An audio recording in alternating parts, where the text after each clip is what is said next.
मनोज जरांगे यांची यात्रा मुंबईच्या दिशेने आता सुरू आहे।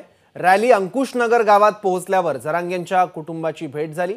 यावेळी जरांगेंना पत्नी सौमित्रा आणि मुलगी पल्लवी यांनी औक्षण केलं। जरांगेंचा मुलगा शिवराज यालाही अश्रू अनावर झाले।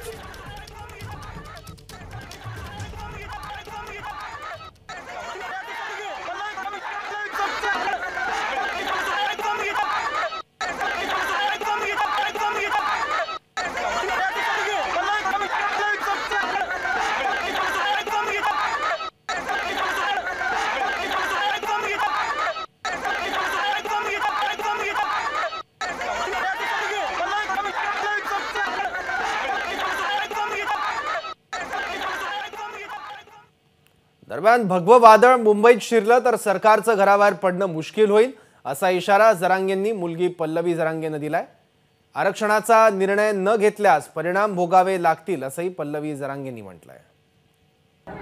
त्यांना म्हणा, तुमचे शब्द तुमच्या जवळ ठेवा। तुम्ही मराठ्यांचा एवढा मोठा विश्वासघात केला, पण तरी पण आता पण सांगते की तुमच्या हातात आहेत आणखी 6 दिवस आहे। पप्पा मुंबईला येईपर्यंत तरी घोषणा करा, आणि जर का पप्पा आणि हे भगवं वादळ मुंबईत शिरलं तर तुम्हाला तुमच्या घराबाहेर सुद्धा पडता येणार नाही। आणि हे मराठ्यांचं भगवं वादळ एकदा मुंबईत शिरलं की मुंबई हे मराठ्यांचीच ती मुंबई झाली म्हणून समजायची। मग तुमची मुंबई नाही, आणि वेळ तर नाहीच, वेळ मागवणं विसराच तुम्ही आता, पण आता आरक्षण हे नक्कीच मिळणार। एबीपी माझा, उघडा डोळे बघा नीट।